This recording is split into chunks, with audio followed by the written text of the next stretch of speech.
हाँ जी, आइए जी हम एक कॉस्टिंग के पेपर को एक बार पूरा चेक कर लेते हैं। ठीक है जी। ऑनेस्टली स्पीकिंग पेपर टफ था, ट्रिकी था। ठीक है। एंड जो लास्ट टाइम हम एक्सपेक्ट कर रहे थे जिस टाइप से पेपर जनरली आता है कॉस्टिंग का, उस टाइप से नहीं आया एग्जैक्टली। ठीक है जी। एंड बेटर ये बता पाएगी मेरे ख्याल में, राइट। देन पेपर बहुत खतरनाक सा था, जो हम एक्सपेक्ट करते टैक्स से वैसा उसने कुछ कर दिया कॉस्टिंग के साथ इस बार। बट एज यूजुअल मैं आपको एक बात पहले से क्लियर कर दूं, ठीक है, कि जनरली हम देखा गया चार में से एक पेपर जो होता है वो टफ रखते हैं। वो पहला पॉइंट ये है। सेकंड पॉइंट क्या है यहाँ पर, दैट इज पेपर इजी था या टफ था उससे कोई फर्क नहीं पड़ता। ठीक है, फर्क क्या पड़ता है आपने कितना अटेम्प्ट करा वहां पर, और अपार्ट फ्रॉम दैट उन्होंने पास उतना ही करना है। अगर पेपर टफ भी था तो आपकी स्ट्रेटेजी कैसे थी अटेम्प्ट करने की, ये आपको बताता हूँ आज। उल्टा अच्छी बात है पेपर टफ आ गया, बट डजंट मीन दैट कि नेक्स्ट अटेम्प्ट पेपर इजी आएगा, ये लेके मत चलना। बट मैं ऐसे ही एक्सपेक्ट करता हूँ कि ऐसा पेपर आना चाहिए आपका। ऑनेस्टली बताओ, ठीक है। एक्चुअली हमारा माइंडसेट क्या हो जाता है टेक्निकली, कि हम देखते हैं स्टडी मैथ्स पेपर आ जाए हमारा, पेपर इजी आ जाए हमारा। ठीक है, ऐसा नहीं हुआ कुछ भी। ठीक है, पेपर बिल्कुल आउट ऑफ द वे जाकर आया। क्वेश्चंस कहीं से कुछ जनरली मैच नहीं कर रहे थे। बट हाँ, ये था कि अगर आप थ्योरी वगैरह पढ़ के गए अच्छे से तो पेपर पे कंट्रोल कर सकते थे। ठीक है, आप थ्योरी पढ़ के नहीं गए, क्वेश्चन पे कंट्रोल नहीं था आपका। यहाँ पे थ्योरी ने बच्चों, जिन बच्चों की थ्योरी स्ट्रांग होगी वहां पे थोड़े बच्चे बच गए, जिनकी थ्योरी स्ट्रांग नहीं थी वो दिक्कत में आ गए बहुत बड़ी। आइए जी, स्टार्टिंग विद क्वेश्चन नंबर 1। ठीक है, क्वेश्चन नंबर 1 ए पार्ट। ठीक है, क्वेश्चन नंबर 1 का ए पार्ट उन्होंने क्या बोला आपको, TSK Limited manufactures variety of products. Annual demand of one of its product X is estimated to be 1,35,000 units. Product X is to be manufactured done in batches. तो मतलब ये question कहां से आ गया, बैच कॉस्टिंग से। ठीक है, but जैसे कि मैं क्लासेस में बार बार बोलता रहता हूँ, क्वेश्चन नंबर 1 जो होता है उसके अंदर आपका मटेरियल आता है। मटेरियल तो नहीं आया पर उससे कनेक्टेड बैच कॉस्टिंग का क्वेश्चन आ गया। वो मटेरियल जैसा ही है, वहां पे ईओक्यू था, यहाँ पे ईबीक्यू था। जैसे मैं जनरली बोलता रहता हूँ क्या, डेटर्स की लेबर से भी क्वेश्चन आ सकता है, आया क्वेश्चन। मार्जिनल से भी क्वेश्चन आया इस बार क्वेश्चन नंबर 1 के अंदर। Setup cost of each batch 3375, inventory holding cost 5 rupees per unit. It is expected that demand of a product X would be uniform throughout the year. Question number 1 A part, very very simple. इसको देख के लगा इतना बच्चे को कि कुछ ऐसा होने वाला है उसके साथ आगे कुछ। ठीक है, ईबीक्यू निकालना है आपको। आई थिंक ईबीक्यू निकाल लोगे आप। 2 इंटू एनुअल डिमांड कितनी है हमारे पास, 1,35,000।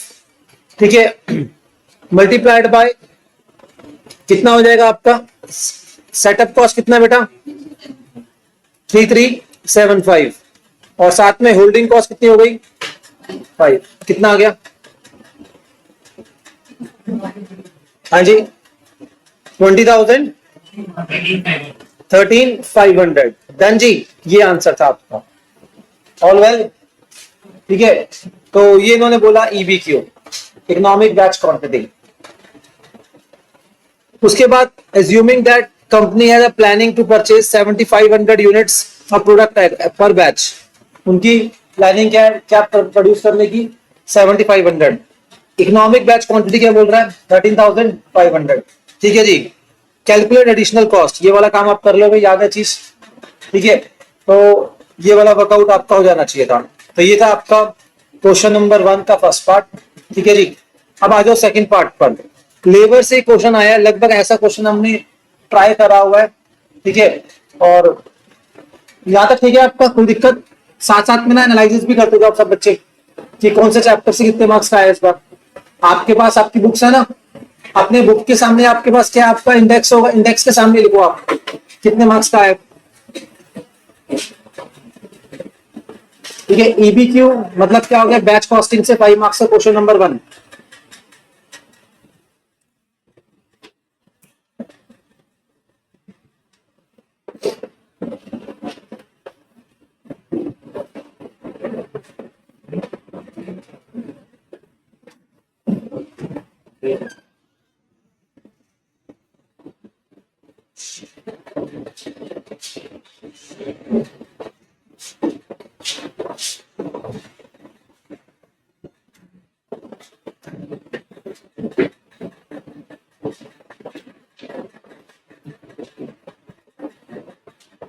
चलिए जी, डाटा यहां तक एकदम। सेकंड पार्ट देखते हैं क्वेश्चन का, कहां से आया? लेबर कॉस्टिंग से। और ये भी लिखो टॉपिक कौन सा है साथ साथ। लेबर कॉस्टिंग से आपका जो आया था वेज पेमेंट प्लान्स वाला, time rate, Rowan premium plan and wholesale premium plan, ये 3 क्वेश्चन आए हैं आपके। SMC company limited is producing a particular design of toys under the following existing incentive plans. Normal working hours in a week 48 hours. Late shift hours कितने हैं आपके? 12 hours. ठीक है, एक वीक में हमारे पास कितने 48 आवर्स हैं, और जो हमने लेट शिफ्ट्स करी हमने 12 आवर्स की करी। नॉर्मल जो हमारा है वो कितना है? 150 पर आवर। और लेट शिफ्ट लगाओगे तो कितना मिलेगा आपके पास? 300 पर आवर, मतलब डबल हो गया आपका। क्या हो गया आपका? डबल हो गया। डन जी। तो इसके लिए आपने क्या करना था, मैं सॉल्व नहीं कर रहा हूं अभी, टाइम लग जाएगा बहुत ज्यादा। एग्जिस्टिंग टाइम रेट के लिए था ये, बताओ क्या था? Existing time rate. Existing time rate को जब सॉल्व कर रहे थे आप, तो इसको आपने यूज करना था, एग्जिस्टिंग टाइम रेट। कोई बच्चा जल्दी से कर सकता है तो कर ले। एग्जिस्टिंग टाइम रेट में वेजेस निकालनी थी आपको, और आप इस तरीके से निकाल सकते थे। ठीक है जी। आपको करना क्या है, पहले हम रिक्वायरमेंट भी इसकी स्टडी कर लेते हैं। You are required to calculate weekly earning of one operator. ठीक है जी, कोई दिक्कत नहीं है। Average output per operator for 60 hours per week, क्योंकि 48 आवर्स ये होगा, 12 आवर्स ये होगा, तो कितना हो गया? 60 आवर्स। 60 आवर्स में, ठीक है, वो 80 टॉयज बनाता था। 60 आवर्स में वो कितने बना रहा है? 80 toys. Company's management has now decided to implement a system of labor cost payment with either Rowan premium plan or the wholesale premium plan in order to increase output, eliminate the late shift, overtime and reduce the labor cost. कह रहे company ने decide करा क्या? आगे answer नहीं कर पाए, देख लो, मेरे ख्याल में इजीली जल्दी हो जाएगा ये तो। एग्जिस्टिंग टाइम रेट प्लान,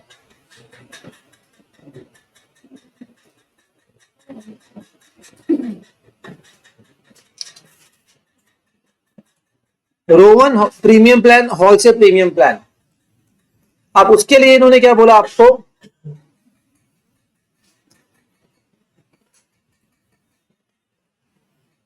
हमारे पास standard time allotted for 10 toys is 7.5 hours. ठीक है जी, मतलब स्टैंडर्ड टाइम कितना है मेरे बच्चे? हमारे पास 7.5 आवर्स। चलिए जी, डन। और हम टाइम रेट नॉर्मल देंगे 150 per hour, assuming operator works for 48 hours. मतलब ये क्या हो गया? Actual hours. क्या होगा मेरे बच्चे? ये actual hours. And produces 100 toys. तो 100 टॉयज प्रोड्यूस करने के लिए इंटू 100 कितना हो गया? 75 आवर्स लगने चाहिए थे, और उसने कितने लगाए बेटा? 48 आवर्स। आई बात समझ? You are required to calculate weekly earning of one operator. I think ये भी हो जाए। कुछ बच्चे अगर जल्दी जल्दी वर्कआउट कर सकते हैं तो थोड़ा स्पीड से वर्कआउट करके हम आंसर्स लिख पाए तो बेटर ऑप्शन है। करके बता दो मुझे। प्रेजेंट में कितना आया था? किसी बच्चे का आया आंसर इसके अंदर? एग्जिस्टिंग वेज रेट हिसाब से कितना आया आपका? वेजेस कितनी आई? 48 में तो हमने पे करा होगा 150 के हिसाब से, प्लस कितना 12 आवर्स हमने पे करा होगा 300 के हिसाब से। कितना आया? 10,800। यहां पे अगर हम बात करें एक्चुअल 48 आवर्स काम करा 150 प्लस, ठीक है जी, आपका actual time upon standard time, right? यही होता है। टाइम सेव कितना है आपका बेटा? 27 इंटू 150 कर लोगे? मतलब मैंने दिखा दिया। ये था क्वेश्चन नंबर 2।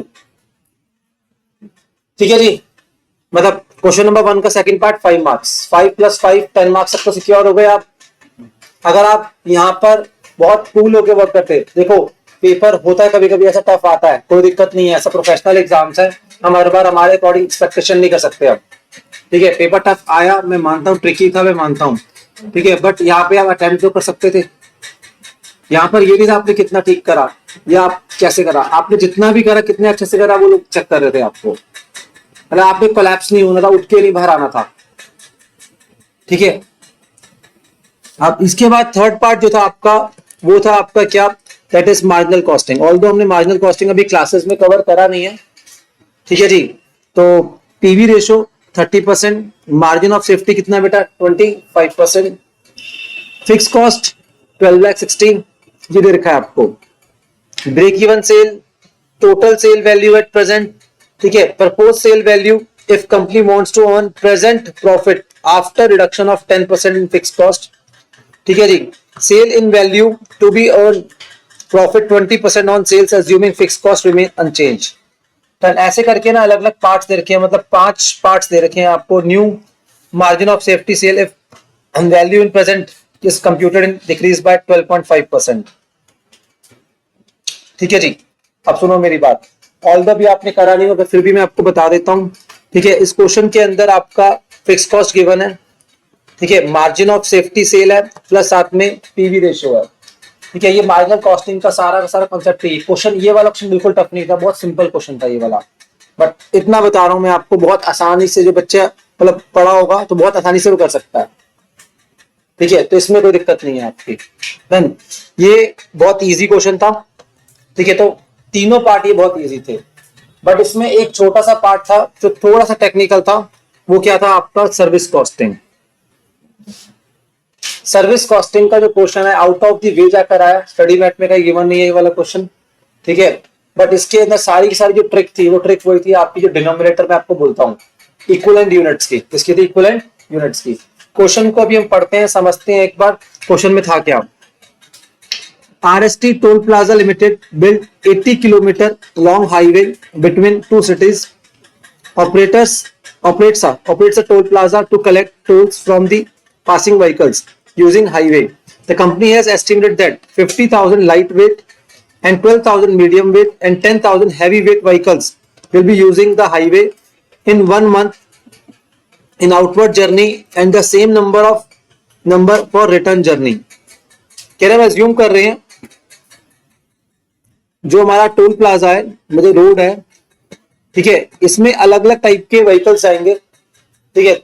हमने व्हीकल्स को 3 पार्ट्स में क्लासिफाई करा। अगर आप में से कोई भी बच्चा हाईवे वगैरह पे ट्रेवल करता हो, ठीक है, आपको पता हो ये वाली बात, ठीक है। लाइट वेट व्हीकल्स होते हैं, मतलब कार्स वगैरह हो गई आपकी, मीडियम वेट हो गए आपके, जो हैवी वेट हो गए। डन। तो लाइट वेट, मीडियम वेट और क्या हो गए आपके हैवी वेट। आई बात समझ? अब इन्होंने क्या बोला यहां पर आपको, दैट इज 50,000 जो होंगे हमारे वो लाइट वेट होंगे। मीडियम वेट कितने हो गए बेटा आपके 12,000 और 10,000 कितने हो गए बेटा हैवी वेट। वो कह रहे हैं ये व्हीकल्स अगर आउटवर्ड जर्नी पे जा रहे हैं तो यही वापस भी आएंगे। Done. Outward journey and the same return journey, मतलब वापस भी आना, इन्होंने रिटर्न भी करना same. As per government notification vehicles used for medical emergencies and members of parliament and essential services are exempt from the toll charges. ये बात आपको पता है, आप जब भी बड़ा बड़ा बोर्ड देखते हो वहां पर लिखा होता है ये चीज, ठीक है। जो आपके क्या कहते हैं एम्बुलेंसेस वगैरह हो गई आपकी, ठीक है, या कोई फायर ब्रिगेड भी हो सकती है, कुछ भी, ये सब जो व्हीकल्स होते हैं एग्जेम्प्टेड होते हैं। क्या होते हैं ये? exempted. It is estimated that 10% of lightweight vehicles will pass the highway for such use. कह रहे हैं that is जो lightweight वाली है ना 10% तो ऐसी होंगी, मतलब 50, 12, 10 जो भी कर लो, ये 10% ऐसी पास होंगी हमारे यहाँ से। 10 तो अभी हम रिटर्न वाली को हटा देते हैं, 10% ऐसी होंगी, मतलब 5, तो ये इफेक्टिव कितनी हो गई 45 जो पेमेंट करेंगे। ये लोग पेमेंट नहीं करने वाले, काउंट ही मत करो ना आप। चलिए जी, in the policy of the company that if vehicles return within 24 hours of their outward journey, the toll fare will be reduced by 25% automatically. कह रहे जी अगर आप क्या कहते हैं 24 घंटे के अंदर वापस आ गए तो टोल फेयर थोड़ा सा क्या होगा आपका कम होगा। होता है कभी कभी ऐसा कि आप जाते हो, आप आने जाने का इकट्ठा आप ले लेते हो, आपको लगता है कि 24 आवर्स में वापस आ जाओगे। डन। चलिए जी, आप उसके बाद if the it is estimated that 30% of chargeable lightweight vehicles return within the specified time frame। क्या ये जो लाइट वेट व्हीकल है ना, ये 30% जो है वो 24 आवर्स में वापस आ जाएंगे। ठीक है जी। Toll charges for medium weight vehicles is to be fixed 2.5 times of the light weight vehicles. ठीक है, जो मीडियम वेट वाला है उसका क्या है 2.5 टाइम्स ऑफ लाइट वेट। अगर लाइट वेट वाले का हमने x बोल दिया तो इसका कितना हो जाएगा बेटा 2.5x। और फिर उसके बाद इन्होंने क्या बोला आपको that the heavy weight vehicles has 2 times of the medium weight। अब मीडियम वेट का कितना है बेटा 2.5 है ना, तो कितना हो गया 5x। आई बात समझ। तो यहाँ पे क्वेश्चन न्यूमरेटर पे था ही नहीं, क्वेश्चन किस पर था डिनोमिनेटर पे पूरा, मतलब in the sense equivalent vehicles कितने निकालने हैं आपको। डन। तो ऐसे करके आपका toll operators and maintenance cost, ये लो मेंटेनेंस कॉस्ट तो पूरी थी 59 लाख खत्म। मतलब न्यूमरेटर में ना कुछ आपको सर्विस कॉस्टिंग में कुछ है ही नहीं आपका, सब हमने चेक कर लिया। ठीक है, और उसके बाद हम किस पर आ गए अपने इन सब चीजों पर। तो यहां से हमें पूरा वर्कआउट करना होगा। ठीक है, वर्कआउट करके हमें इक्विवेलेंट व्हीकल्स निकालने पड़ेंगे हमें, तब जाके यहाँ पे करना पड़ेगा। डन। एस टाइप का क्वेश्चन जब आना होटल इंडस्ट्रीज में बनता है हमारा, ठीक है, तो हम वहां पे डिस्कस करेंगे इसको। तो मैंने आपको मोटा मोटा ओवरव्यू दिया इस क्वेश्चन का, तो इसमें सिर्फ डिनोमिनेटर में आपको ठीक से निकालना था, बाकी इस तरीके से वर्कआउट करना था। ठीक है जी, अब यहां तक क्लियर हुआ आपको। हमने इसका माना x, इसका माना हमने 2.5x, इसका क्या माना हमने 5x, और ये मंथ का ही था। ठीक है, इन्होंने क्या बोला आपको, क्या बोला था इन्होंने आपको 59 लाख ये मंथली कॉस्ट है, और ये मंथ का ही डाटा है पूरा, इसका ये मंथ का ही। ठीक है, अब इस तरीके से करके देखो, इन दोनों के बारे में कुछ बता ही नहीं रखा कि 30% व्हीकल्स यहाँ 24 घंटे में आ जाएंगे तो उनका थोड़ा रिड्यूस हो जाएगा। ठीक है, जाना और आना इसको अलग अलग कैलकुलेट करेंगे हम।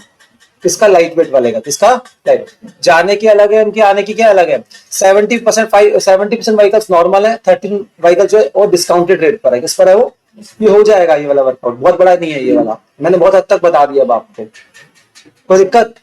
ठीक है, तो सर फर्स्ट 4 क्वेश्चंस आपसे हो जाने चाहिए थे।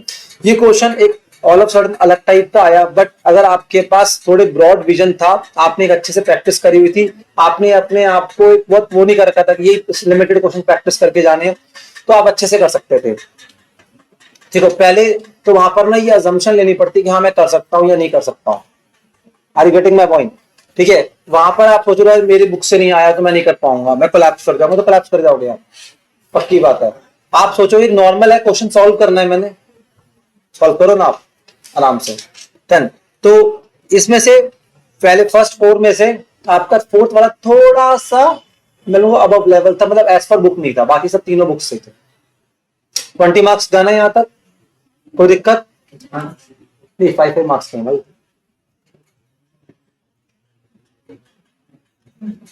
ठीक है, तो ना ये 5 मार्क्स के थे बेटा सारे question. Question number 1 compulsory question है। ठीक है, एज पर माय एक्सपेक्टेशन जो मैंने बोला था, फर्स्ट 2 क्वेश्चन मैं ऐसे बताता हूँ आपको, शुरू के चैप्टर में से आते हैं, मटेरियल लेबर में से जनरली, और लास्ट के जो आपके 2 क्वेश्चन होते हैं आपके, वही आपका मार्जिनल कॉस्टिंग से तो पक्का आता है, एंड अपार्ट फ्रॉम दैट आपका इस बार किससे आके सर्विस कॉस्टिंग से कंपल्सरी क्वेश्चन। ऑल वेल, चलिए जी हम आगे बढ़ते हैं।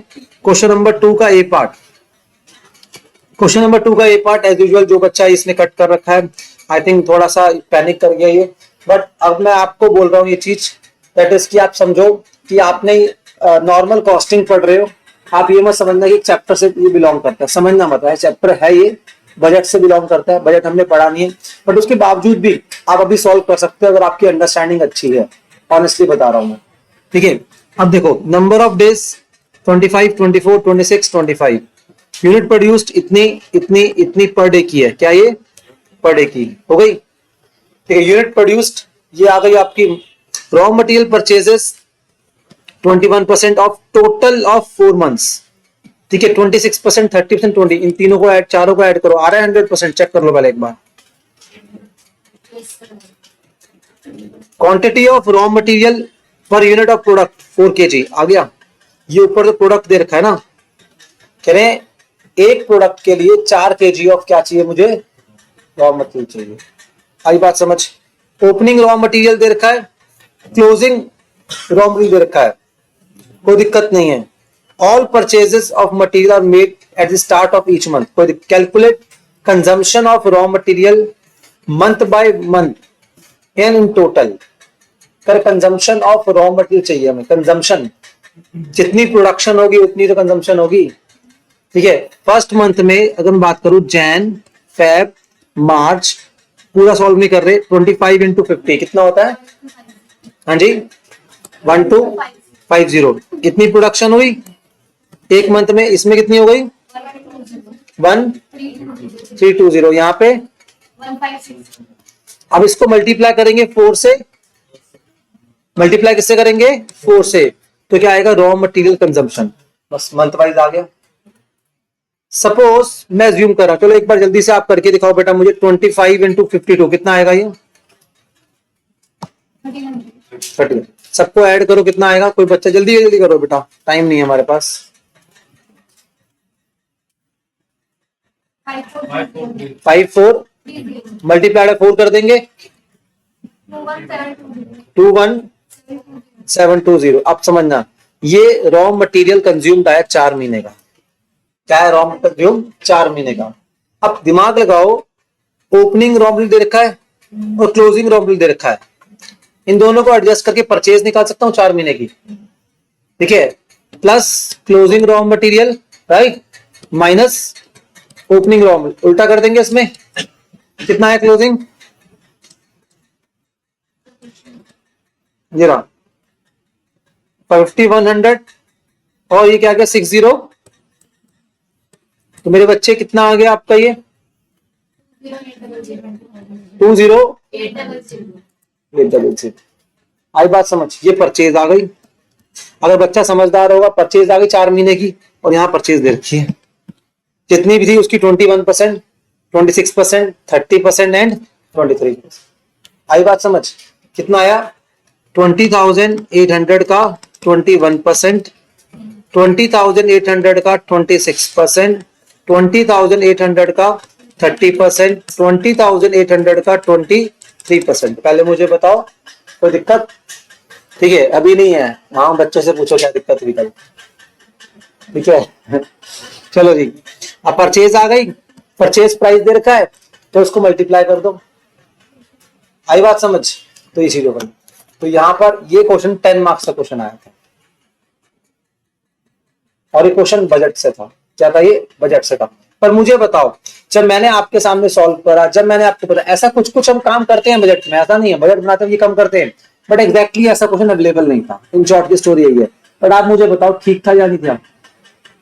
कोई दिक्कत? अगर आप थोड़ा सा ये सोच के चलते मुझे कॉमन सेंस से सॉल्व करना है, मुझे अपने दिमाग से सॉल्व करना है, सॉल्व कर सकते थे। बहुत टफ क्वेश्चन नहीं था। डन, 10 मार्क्स का क्वेश्चन, बढ़िया एकदम। मैं इसको ट्रिकी नहीं मान रहा हूँ, इसको टफ नहीं मान रहा हूँ, ये सिंपल क्वेश्चन था एकदम मेरे अकॉर्डिंग। आप भी ये कहते हो? ठीक है, अभी बजट चैप्टर पढ़ा ही नहीं आपने अभी तक। ठीक है, 10 मार्क्स का बजट से क्वेश्चन आया इस बार, तो इसको मैं बहुत इग्नोर करता था। मैं मटीरियल, मैं आपका मार्जिनल और लाइक अपना स्टैंडर्ड को 10 मार्क्स बोलता था। इस बार बजट ने भी अपना रंग दिखाया, कह रहे मुझे इतना बाई प्रोडक्ट मत समझो। 10 और प्लस 10 20 मार्क्स का आ गया बजट एग्जाम। अभी दिखाता हूँ और क्वेश्चन। ठीक है जी, उसके बाद हम आगे बढ़ते हैं। आप सबका प्यारा कॉन्ट्रैक्ट 7, मतलब कोई भी क्वेश्चन ना डायरेक्टली बुक से नहीं आया, इन शॉर्ट यही है। सब क्वेश्चन में कुछ ना कुछ ट्रिक थी छोटी छोटी। Year 1, year 2, work certified, uncertified. ठीक है, plant costing ₹3,40,000 was bought at the commencement of the contract. अच्छी बात है। डेप्ट 85,000 पर एनम चार्ज। ठीक है, अन एसएलएम बेसिस, कोई दिक्कत नहीं। सेकंड ईयर को ध्यान रखूंगा मैं। क्यों sir? Second year full completed था या नहीं? क्वेश्चन में गिवन नहीं है, पर सेकंड ईयर मानेंगे पूरा कंप्लीट था। अदरवाइज उसका 9 मंथ्स में खत्म हो गया हो, 10 मंथ्स में हो गया हो। दोनों साल का डेप्ट दे रखा है, तो प्लांट से कोई लेना देना है हमें? नहीं। There is a provision of escalation clause. क्या गया? एस्केलेशन क्लॉज पढ़ा हुआ है हमने। वैसा वाला नहीं था, ठीक है। Of increase in material rate and wage rate in the second year only. Escalation clause कब लगेगा? सिर्फ second year. Standard material for first and second year was 12,000 units each. कह रहे मटेरियल जो लगना फर्स्ट ईयर सेकेंड ईयर में 12,000 था of 90 per unit, whereas actual consumption was 12,500 and 100 per unit.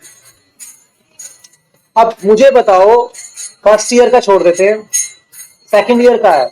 Second year में हमने सोचा स्टैंडर्ड कंजम्पशन कितनी है, 12,000 पर लगी कितनी, 12,500। मेरी गलती, आपने एक्स्ट्रा मटेरियल यूज करा, आपने उसकी वेस्टेज करी, क्या मेरी गलती? याद है मैंने करवाया था क्वेश्चन ऐसा, नहीं याद होगा?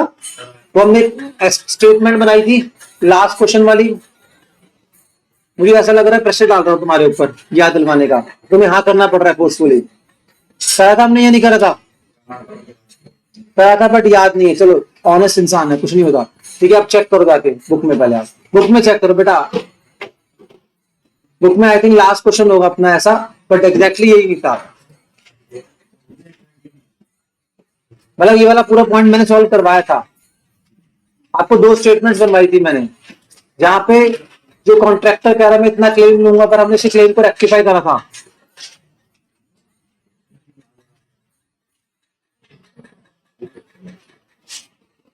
दिखा देता, दिखा।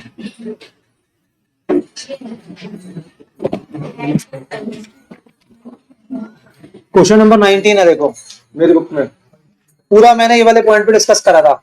मैंने आपको बताया था कि यूनिट्स एक्स्ट्रा कंज्यूम हुई उसके लिए हम लायबल नहीं है। पकड़ बेटा, हम किसके लिए लायबल है? रेट के लिए। रेट था 90 पर एक्चुअल में रेट कितना हो गया मेरे बच्चे? फर्स्ट ईयर में इतना और सेकेंड ईयर में कितना? 105। हम रेट के लिए आपको कंपनसेट करेंगे। रेट कितना बढ़ गया? 15। और हम उसमें यूनिट से मल्टीप्लाई करेंगे, वो एक्चुअल नहीं करेंगे, स्टैंडर्ड यूनिट्स करेंगे। कितनी? 12,000। कितना आ गया? 15 इंटू 12,000, 1,80,000। तो मटेरियल की रिस्पेक्ट में पे कर दूंगा, मना नहीं कर रहा हूं मैं आपको। 15 रुपए रेट बढ़ गया 12,000 यूनिट्स पर, एक्चुअल यूनिट्स नहीं, स्टैंडर्ड यूनिट्स। याद आया? फिर standard labour hours for first year were 10,000, second year की 9,000। Standard wage rate 120। The firm has paid for 10,000 for 125 per hour in the first year and 800, ठीक है, 130 पर। अब मैंने क्या बोला आपको, हमें कोई मतलब नहीं है। ऑल्दो यहाँ पे हमने सेकंड ईयर में 9,000 लेबर आवर्स स्टैंडर्ड थी, पर एक्चुअल कितनी लगी? 8,800। उससे भी कोई मतलब नहीं है मुझे। सब वहां पे स्टैंडर्ड तो यहाँ पे भी स्टैंडर्ड, पर रेट कितना है? 130। और स्टैंडर्ड रेट कितना होना चाहिए था हमारा? 120। 10 रुपए का बढ़ गया, 10 इंटू 9,000 कितना हो गया? 90,000। कितना हो गया ये? 270। ये मेरा एस्केलेशन क्लॉज था। तो दिक्कत समझ आई वाली बात? बस इतना सा निकालना था इसके अंदर, बाकी क्वेश्चन एकदम सिंपल था। 10 मार्क्स का क्वेश्चन था, ठीक है। Prepare contract account for both the years. क्या लिखा हुआ है? क्या करा आपने एस्केलेशन निकालकर? क्वेश्चन में तो कुछ है ही नहीं इसका मतलब। अब जिस बच्चे ने, अभी कोई डिस्कस मत करना घर जाके आज कोई भी आंसर, ठीक है, ठीक है। जिस बच्चे ने ये ढंग से पढ़ाई नहीं, वो एस्केलेशन पे, पहली बात तो पॉइंट नंबर ये एस्केलेशन ठीक से निकला आपको, वो मैंने बताई हुई बात पूरी की पूरी। सिर्फ स्टैंडर्ड को लेते हैं, एक्चुअल क्वांटिटी को नहीं लेते। रेट का वेरिएंस लेते हैं। किसका लेते हैं हम? रेट का। अब without considering escalation clause, simple ना, कुछ करना ही नहीं था इसके अंदर, ठीक है। बट आगे लिखा था compute total value of contract by considering escalation clause. बस वो कंप्यूट कर देंगे। कॉन्ट्रैक्ट प्राइस कितना है बेटा बताओ हमारा? 70 लाख, राइट। 70 लाख में ऐड कर दो, कितना ऐड करवाओगे सर? 2,70,000। आ गया आंसर।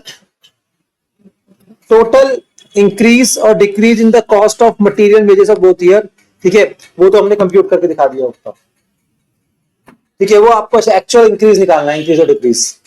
उसमें अब एक्चुअल भी लोगे आप, क्या लोगे इसमें? एक्चुअल। बट ये हम लेंगे आपका किसमें? Escalation clause.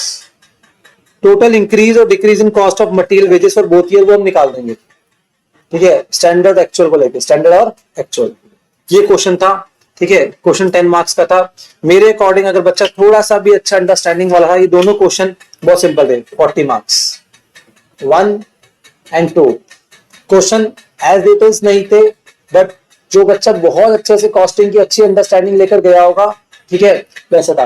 पर मैं ना ऑनेस्टली बताऊं, मैं यही एक्सपेक्टेशन करता हूँ सीए इंस्टीट्यूट से। सीए इंस्टीट्यूट ना रिवर्स करता है, पेपर को कभी कभी इजी करके बच्चों को फेल कर देता है, तो बच्चा ना बहुत उसके खिलाफ हो जाता है। मैं तो कहता हूँ पेपर को टफ रखो ना, वैसे फेल हो गया वो। पेपर को इजी करके तुम मार्क्स की अरे सुनने में ऐसे कर रहा है मेरे साथ। देखो तुझे क्या लगता है कि वो लाइक पेपर को आप टफ कर देंगे, मतलब इजी कर दोगे, उसके मार्क्स की स्लैशिंग करते हैं, वो दुख ज्यादा होगा बेटा तुम्हें कि तुम पास हो गए, फेल कर दिया तुम्हें उन्होंने। ठीक है, बेटर ऑफ तुमके पेपर का लेवल कर दो, जो बच्चे अच्छे से स्टडीज करके आएंगे वो वैसे ही पास हो जाएंगे। और सिंपल है, आप करके जाओगे ना अच्छे स्टडीज बेटा, फिर टेंशन क्या है इसके अंदर। डन। और लिटरली मुझे बहुत अच्छा लगा पहली बार पेपर देख के, लेवल होना चाहिए ऐसा जहां बच्चे की एप्लीकेशन माइंड तो लगे कम से कम। हम भी यहाँ चिक चिक के बोलते देखो पेपर मेरी बुक से आया, मेरी बुक से आया, आज कोई बोल नहीं पा रहा मेरी बुक से आया, स्टडी मैट की बुक से भी नहीं था वो तो। ठीक है, बट अच्छी बात है क्योंकि सारा जो इन्होंने करा वो कॉस्टिंग के ऊपर कर दिया। मुझे लगता है टैक्स को उतना टफ नहीं रखेंगे अब, ठीक है, अब वो नॉर्मलाइज कर देंगे। वैसे जनरल टैक्स में बच्चा ही फील करता है, तो इस बार कॉस्टिंग में उसने टैक्स वाली फीलिंग ले ली पहले से। जैसे आप मई में आप सर्दियों की फीलिंग ले रहे हो ना इस बार, ठीक है, उन्होंने कॉस्टिंग के अंदर टैक्स की फीलिंग दे दी बच्चों को इस बार। हर क्वेश्चन में ट्रिक थी। चलिए जी, आइए क्वेश्चन नंबर 3। अभी तक 40 मार्क्स से सिक्योर हो गए। ठीक है, जहां पेपर टफ हो जाए स्ट्रेटेजी चेंज कर दो भाई, जितना करना है अच्छे से करना है भाई, सिंपल तरीके से आप आगे बढ़ो। अब आओ PQ limited, PQ limited manufactures 3 product XYZ, output of current year 250 units of product X, ये ठीक है। Selling price of product X is 1.5 times, अरे बाप रे, of Z, whereas product Y can be sold at double rate price of Z. ठीक है, product Z can be sold at a profit of 20% of marginal cost. अब देखो, अब ये सब चीजें यहाँ पे क्वेश्चन में परेशान करिए आपने बच्चों को। अब ये अगर मैं सच बोलूं आपको, क्या है आपकी मैथमेटिक्स ही तो है, और आपकी अंडरस्टैंडिंग अच्छी है पूरी कॉन्सेप्ट्स के ऊपर, तो पिक कर जाओगे। अब क्वेश्चन में प्रॉब्लम क्या आई, सब कुछ बोल दिया, X का जो प्राइस है 1.5 टाइम्स ऑफ Z है, whereas product Y can be sold double price of Z। सारा बर्डन किस पे दे दिया, Z के ऊपर। अब Z तेरा प्राइस कितना है तू बता, वो कह रहा मेरे प्राइस मुझे भी नहीं पता कितना, ढूंढ के बताओ। अबे X को ढूंढना पड़ेगा ना बेटा, अब तू Z को ढूंढ या X को ढूंढ, तू जाके X पे अटक जाता। ठीक है, X Y Z, ठीक है, ये इनकी मटेरियल भी है। अब यहाँ पे लिखा क्या है, वर्ड क्या लिखा है, ध्यान से देखना। What is marginal cost, variable cost, variable cost ऐसा बोल सकते हैं। क्या हमारी ये वेरिएबल, अभी ना इस वाले वर्ल्ड में भी एंटर नहीं करे हम, तो कॉस्ट अकाउंटिंग कर रहे हैं। जब मैनेजमेंट अकाउंटिंग में जाएंगे ना, मार्जिनल कॉस्ट नॉर्मल वर्ड होगा वहां पर, ठीक है, मतलब वेरिएबल कॉस्ट। ठीक है, अब प्रोडक्ट Z की मेरे पास क्या है, मटेरियल भी है, वेजेस भी है, बस एक वेरिएबल ओवरहेड्स मिल जाए, फिक्स ओवरहेड्स नहीं, क्या मिल जाए, variable overheads. Raw material used for manufacturing all 3 products is same, क्या है, रॉ मटेरियल तीनों क्या है, सेम है। Direct wages are paid ₹4, labour are, अच्छा ऐसा क्यों दिया इसने भाई, वेजेस की कॉस्ट तो गिवन थी, वेजेस की कॉस्ट तो गिवन है, वो पर यूनिट होगी, पर आर फिर क्यों दी इन्होंने, कुछ तो गड़बड़ होगी ना, कुछ तो गड़बड़ होगी। गड़बड़ क्या है भाई, 16 डिवाइड बाय 4, इसका मतलब क्या हो गया कि एक प्रोडक्ट Z को बनाने में 4 घंटे लगते हैं। क्या लगते हैं, यही क्वेश्चन का ट्रिक पॉइंट था, सिर्फ यही था पूरे क्वेश्चन में। 16 रुपए का आई ना कॉस्ट, और 1 घंटे की कॉस्ट कितनी है, 4 रुपए, इसका मतलब कितने घंटे लगे होंगे, 4 घंटे। बात बिल्कुल बहुत टफ बात तो नहीं बोली मैंने, कोई हाई फाई कुछ तो नहीं करा मैथमेटिक्स में आपके सामने, समझ आया सबको। ठीक है, चलिए जी, total overheads of the company 52,80,000 for the year, out of which ₹1 per unit नहीं है, is variable and rest is fixed. Application of mind, not tough, मैं बोलूंगा दिमाग का इस्तेमाल। ठीक है जी, अब यहां पर देखो आप सिंपल तरीके से, ठीक है, तो वेरिएबल ओवरहेड्स कितने हो गए बेटा मेरे बच्चे, 4 इंटू 4 कितने हो गए, 4 रुपए। अब बताओ डायरेक्ट मटेरियल कितना है, एक है, सॉरी एक है ना, नलायक। 20 + 16 + 4 कितना हो गया मेरे बच्चे? 40। आई बात समझ? ठीक है, ये टोटल कॉस्ट आ गई। Total cost, marginal cost, fix cost नहीं, क्योंकि यहाँ पे मैंने बोला है कि प्रोडक्ट की कॉस्ट जो होगी वो क्या होगी आपकी? Marginal cost. मार्जिनल कॉस्ट के ऊपर हम ऐड करेंगे 20% ऑन इट्स मार्जिनल कॉस्ट। तो इसका मतलब कहीं ना कहीं ये बात कर रहा है मार्जिनल कॉस्टिंग की। अब मार्जिनल कॉस्टिंग की बहुत बड़ी क्वालिटी है कि फिक्स कॉस्ट को मानते हैं प्रोडक्ट पीरियड कॉस्ट। क्या मानते हैं हम? Period cost. आप एक न्यू वर्ल्ड में एंटर करने वाले वैसे भी क्लासेस के अंदर मार्जिनल कॉस्टिंग के अंदर। ठीक है, अब 20% ऐड कर दो इसके अंदर, कितना? 8। प्रोडक्ट की कॉस्ट कितनी हो गई? प्राइस। ये आंसर था। अब इसका प्राइस आ गया, ठीक है, बाकी सबका प्राइस आ जाएगा, क्वेश्चन बन गया। टफ था? बहुत टफ नहीं था। अब वहां पर आपका माइंडसेट बन गया तो हर चीज टफ थी। वहां पर अगर आप कूल माइंड से करा सब कुछ नॉर्मल था। देन अब तुम कर लोगे क्वेश्चन के साथ। अब ये क्वेश्चन पर सर था कहां से सर? कौन सा चैप्टर है सर? चैप्टर के क्या नाम दूं मैं? कह रहा है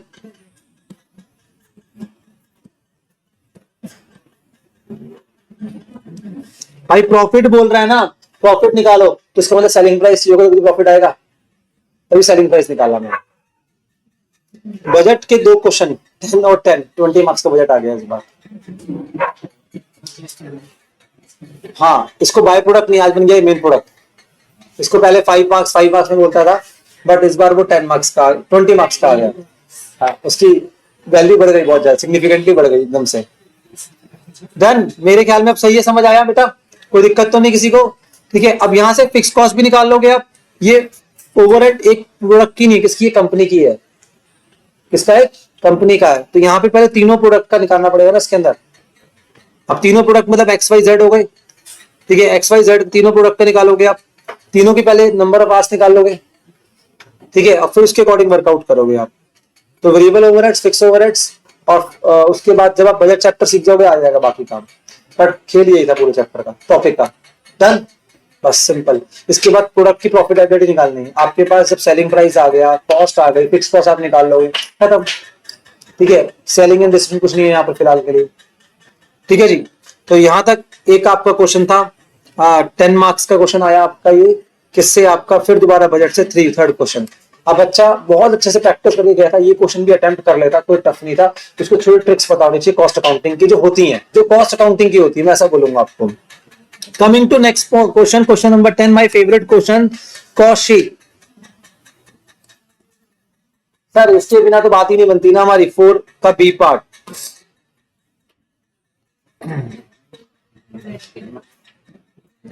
ठीक है, फिनिश गुड्स तो होता ही नहीं है एज यूजुअल। याद है ना चीज?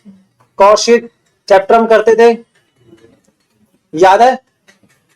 ठीक है, ये आ गया, WIP आ गया, purchase, carriage inward, direct wages, royalty paid for production, direct expenses. क्या हो गई आपके?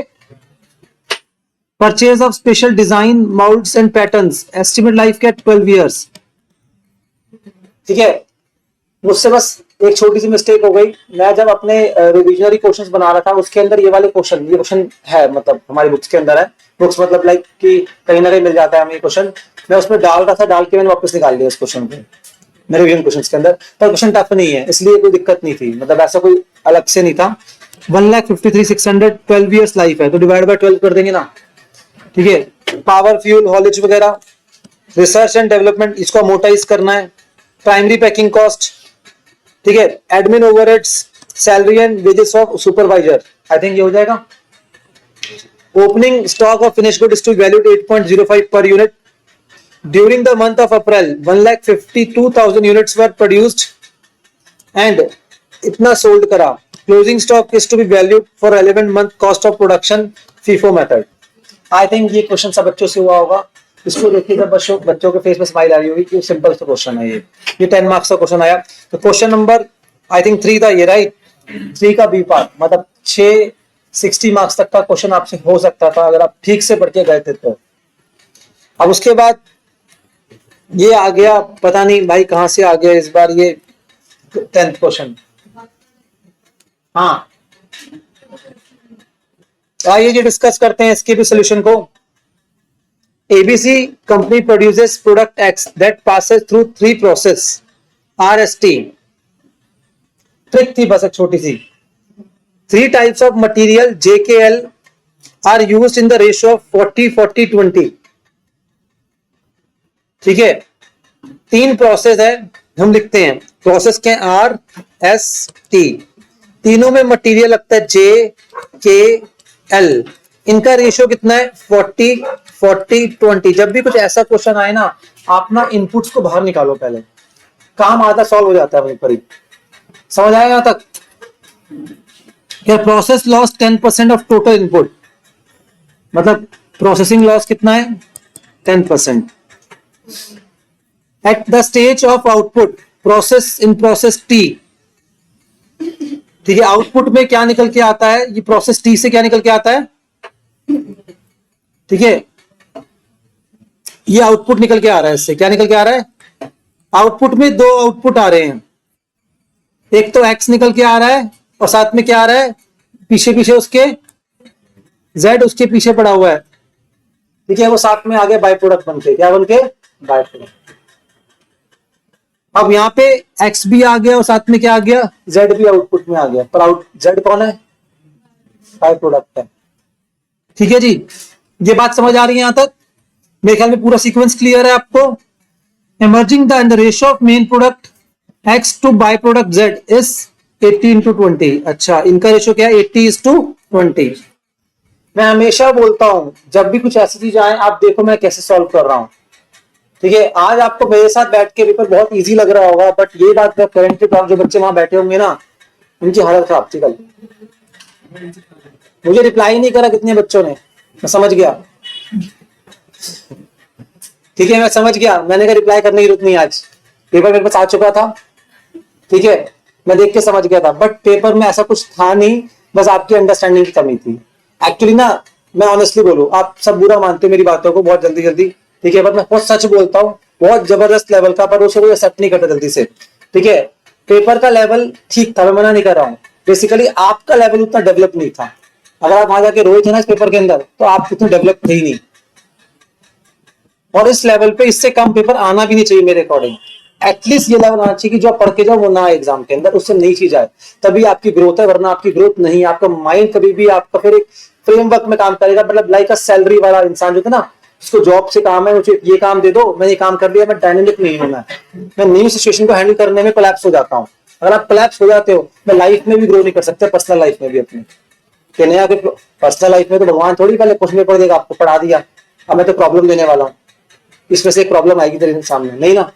हर दिन न्यू चैलेंजेस आते हैं लाइफ के अंदर, ठीक है, उसको हम फेस करते हैं. तो वही चीज है, आप चैलेंज समझ के काम करते हैं इसको. आओ जी हम आगे बढ़ते हैं. अब selling price of product x कितना है 60 रुपीज. यहां तक पहुंच गए. अब आपको कोई भी रास्ता टफ नहीं लगेगा. अभी देखना आप, अब कंपनी प्रोड्यूस्ड 14,580 यूनिट्स. ये प्रोडक्शन कितनी हुई एक्स की 14,580. अब देखो, अब जब मेरे पास प्रोडक्शन आ गई 14,580, अब सोच के देख रहे हो, यहां से zigzag करके आगे पहुंच जाऊंगा ऊपर.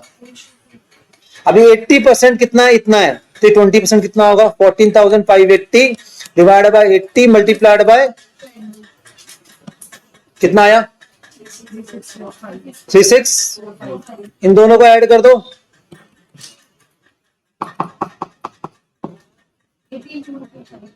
18,225. ये तो अभी टी का आउटपुट आया. टी का इनपुट कितना होगा 18,225 divided by 90 multiplied by 100, because 10% तो प्रोसेसिंग लॉस है ना. कितना आया 20,250. ये आया इसका इनपुट. क्या आया इसका ये इनपुट कितना 20,250. अब इसका इनपुट इसका आउटपुट था, इसका इनपुट इसका क्या था आउटपुट. ये बात समझ आ रही है या नहीं आती? ठीक है, अब इसका आउटपुट जो था, पर इसका इनपुट क्या होगा अपने आप पे 20,250 डिवाइडेड बाय 90 मल्टीप्लाइड बाय 100. हाँ जी, हम सही रास्ते में जा रहे थे, सब कुछ ठीक आ रहा है ना एकदम. अब इसका जो इनपुट है इसका क्या रहा होगा आउटपुट 22,500 डिवाइडेड बाय कितना आया 5,000 आ गया.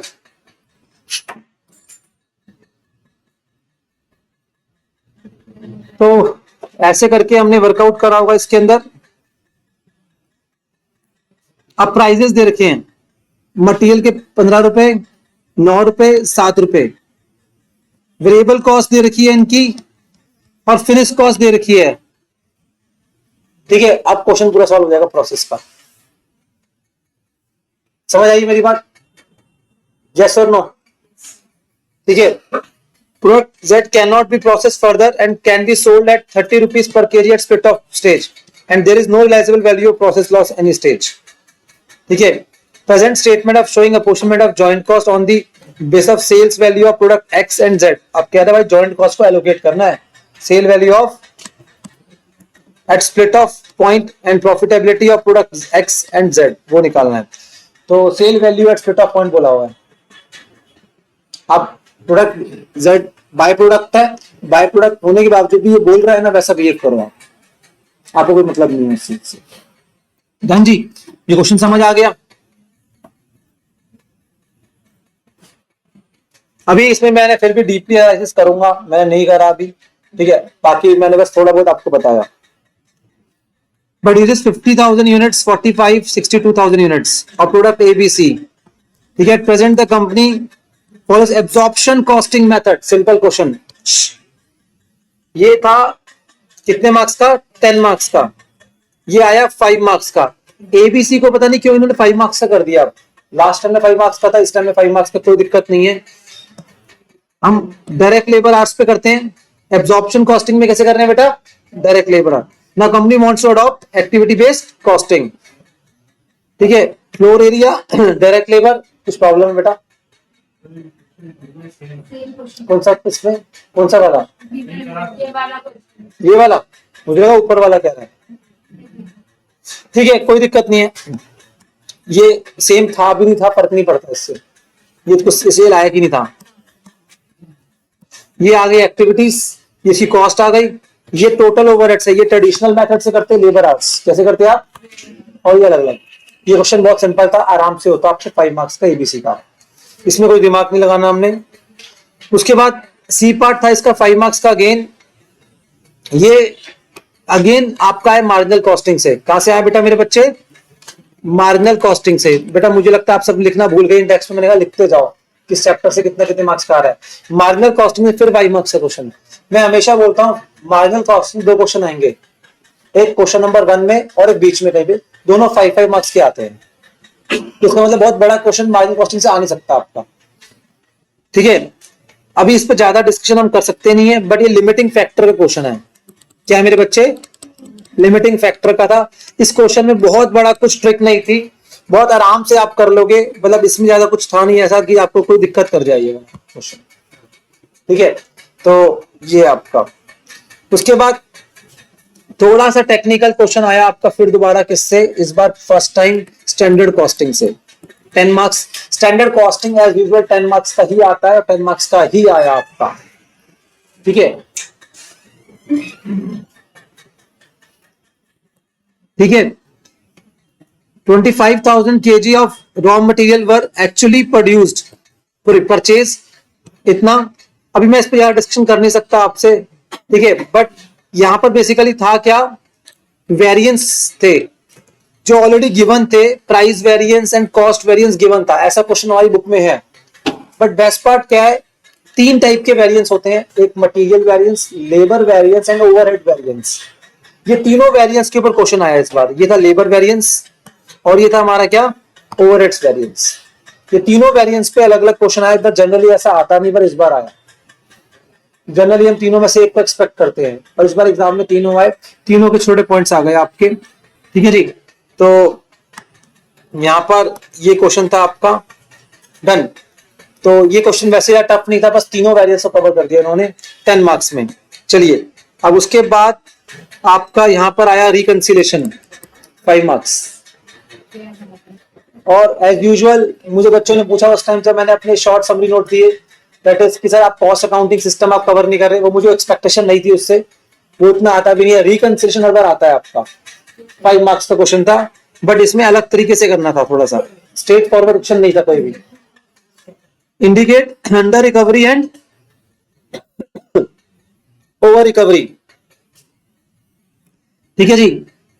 फाइनेंशियल एंड कॉस्ट अकाउंटिंग की बस अंडर रिकवरी और ओवर रिकवरी इसके बारे में बताना है, ये आप आराम से कर लेते हैं आप, ज्यादा कुछ नहीं था। पर रिकंसिलिएशन स्टेटमेंट नहीं बना पाते आप वैसे भी, रीजन बिंग दैट आपके पास प्रॉफिट्स अवेलेबल नहीं है, क्या नहीं है आपके पास। तो ये 5 मार्क्स सिंपल है। बट दोस्त आप थ्योरी को इग्नोर करके जाते हो ना तो फंस जाते हो लाइफ में। इस बार देखो, how does high employ turnover increase the cost of production, inefficiency हो जाती है आपकी, ठीक है, ठीक है, ट्रेनिंग कॉस्ट बढ़ जाती है, रिक्रूटमेंट कॉस्ट बढ़ जाती है। Are you getting my point? Wastage of material हो गया। थोड़ा बहुत आपने लिखना था इसके 5 मार्क्स से क्वेश्चन।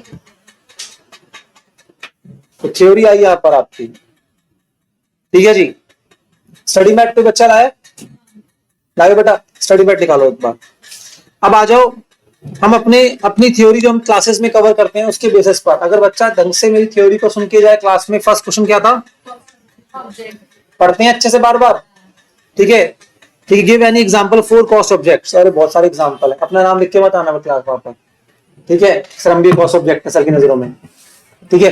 तो कॉस्ट ऑब्जेक्ट हमने एग्जांपल्स पढ़े थे, डन। उसके बाद explain the meaning of practical capacity and normal capacity, ठीक है। How the normal capacity is determined, ठीक है, उसमें थोड़ा सा आपको एक्सप्लेन करना था चीजों को सारा। तो ये भी आपका 5 मार्क्स का, थोड़ा बहुत अगर आप पढ़ के गए थे तो आराम से लिख सकते हो उसके बारे में। प्रैक्टिकल कैपेसिटी, नॉर्मल कैपेसिटी थी, सॉरी पॉसिबल कैपेसिटी, जो प्रैक्टिकली पॉसिबल है, जो प्रैक्टिकली क्या है, पॉसिबल है। और नॉर्मल कैपेसिटी जो हम on an average over the period of time achieve करते हैं। तो पीछे का हमारा एवरेज होता है, ये क्या होता है हमारा एवरेज, ठीक है। ये एबीसी से आया था, एबीसी बेस्ड मैनेजमेंट, वहां पे एक थ्योरी पॉइंट दे रखा है, ये रीडेबल था, ठीक है। इसको जो ठीक है अभी हमने डिस्कस नहीं कर रहा, बट थ्योरी में मिल जाएगा आपको मेरी, एबीसी मैनेजमेंट करके आपका एक्टिविटी बेस्ड मैनेजमेंट। अब ये वाला पार्ट देखो आप, सर्विस, ये ओवरहेड से आया। आप क्वेश्चन में देख रहे होगे एक चीज मिस थी ओवरहेड से, इस बार आपको ओवरहेड से क्वेश्चन नहीं मिला जो 10 मार्क्स तक मिलता है आपको, ठीक है। आप जाओ रीअपोर्शनमेंट के ऊपर जाओ, एक बार जाओ बेटा, सर्विस कॉस्टिंग में स्टडी मैट में जाओ, स्टडी मैट में जाओ,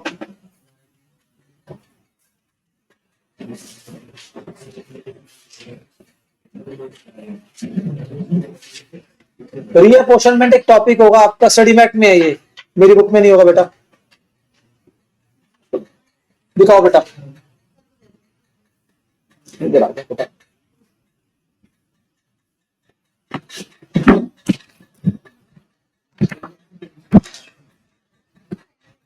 sir thank you very much, आप मॉड्यूल 2 लाए हो, आप मॉड्यूल 1 में था ओवरहेड्स, चलिए कोई नहीं। चलो बेटा ओवरहेड, सॉरी सर्विस डिपार्टमेंट है, सर्विस डिपार्टमेंट है, उनकी कॉस्ट को एलोकेट करना किस बेसिस पर होगी वो बताना। इन शॉर्ट की स्टोरी यही है, छोड़ दो आप। पर आपकी पूरा का पूरा सेम पार्ट आपका दैट इज अपने ओवरहेड्स टॉपिक के अंदर आपके स्टडी मॉड्यूल में पूरा एज इट इज दे रखा है ये वाला।